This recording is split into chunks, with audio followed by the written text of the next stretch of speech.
Okay, this is episode 3 of the Battle of North Africa for our World War II class. And this is the second phase from 1942 to 1943. The first big thing that kind of leads us off is the second Battle of El Alamein. And this is where the Germans get pushed back and the British move from Egypt all the way to really Tunisia, across Libya and into Italian and German occupied Tunisia. The key thing I want to highlight there on that date, October of 1942, is what's going on in the Eastern Front. This is the height of the Battle of Stalingrad. I know Dr. Kelly's going to talk a lot more in detail about that, but I want you to link these two events. That Rommel literally has no men. I think it's 8 working tanks at the Battle of Al Alamein, no gasoline, and his troops are on half ration for bullets because Hitler is throwing everything he has into the Eastern Front, especially the Battle of Stalingrad. And so the British are able to overcome the tactical brilliance of Rommel and push him back. And then literally just weeks later, the United States, the cavalry finally arrives. They execute Operation Torch, November of 42, and they land in Morocco and Algeria, kind of on the western end of North Africa. These are Vichy French territories, but they're gonna land there. They're gonna occupy them, and they're gonna move from there, going in this case east to Tunisia. Basically, them and the British are going to meet in the middle, put a vice grip around Tunisia to force the Germans and Italians out. Also, I want to highlight, I think it's no coincidence, the movie Casablanca that we watched, it premieres in November of 1942. Casablanca is in Morocco, the place we've just landed in, November of 1942. So good job, Hollywood. Way to help propagandize and familiarize America with your war effort. And then so the closing aspect of the second phase is really the convergence on Tunisia and pushing the German and Italian forces out of Tunisia and making them retreat into Sicily and Italy. One thing a key highlight here is the Battle of Kasserine Pass. So by 43, Hitler realizes, oh, shoot, I should have been supporting North Africa a bit more. I'm about to lose all of North Africa, which will make Italy vulnerable.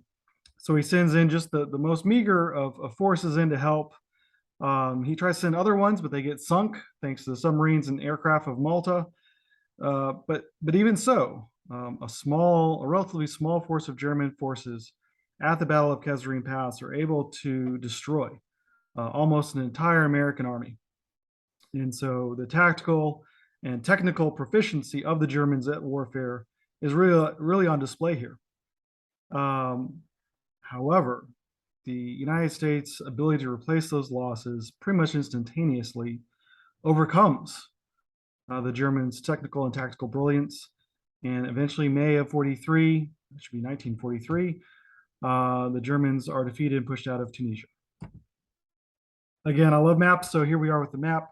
See Operation Torch over here. We got Casablanca, we got Algeria. Torch is going to land in multiple places along here. They're going to move in and take over Tunisia eventually. And El Alameин's about over here, little west of Cairo, and they're going to push the Germans. They're going to retake Tobruk, Benghazi, move all the way across Libya, Tripoli, and into Tunisia, and then from there over.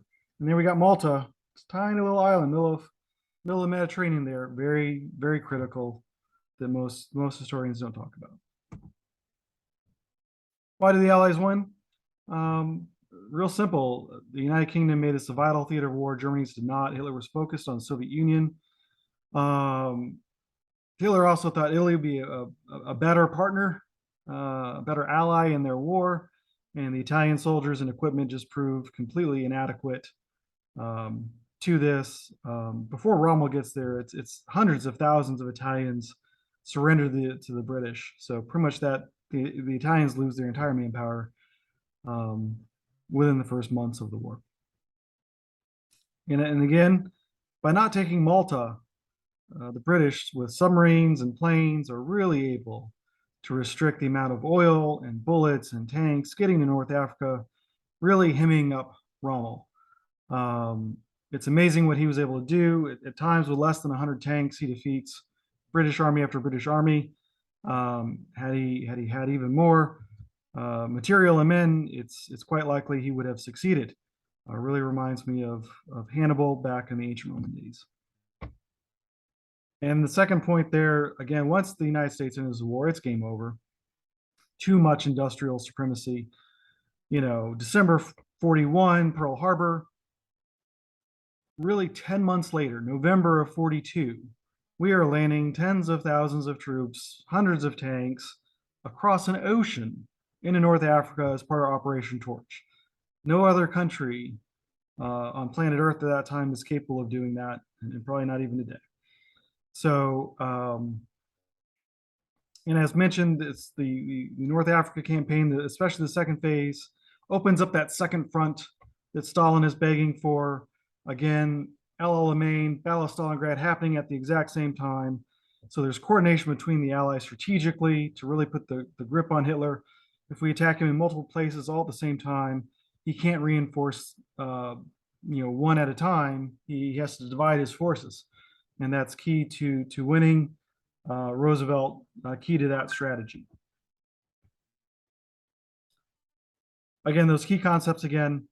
The United Kingdom was dependent upon the Suez Canal and Middle East oil, so this becomes their key theater of operation. The Germans see it as a sideshow, except for Rommel. Hitler sees it as a sideshow. Really misses an opportunity here. And again, once the United States enters the war with another strategic failure of Hitler, it's game over for North Africa, and then is launchpad. North Africa is a launchpad into the Battle of Italy and the invasion of Italy and taking Italy out of the war. Slow postscript, there's a great 1960s movie about Erwin Rommel and desert warfare called The Desert Rat. There's a more recent thing put out by the Czechs. There are some Czechs fighting to defend Tobruk, even though Czechoslovakia had been defeated by the Germans. Some of the free Czechs form a military unit. They help defend Tobruk. It's kind of I guess they call it a B movie, but it's a real interesting perspective from them. It's in Czech. It's interesting, and of course Patton. It's a famous Academy Award winning movie. Patton gets his start in North Africa, like pretty much all the U.S. generals. And the first probably 2/3, 3/4 of that movie is centered on North Africa fighting. Personally, not a fan of desert places. All right, thanks. This is the end of the third video, and thanks, guys.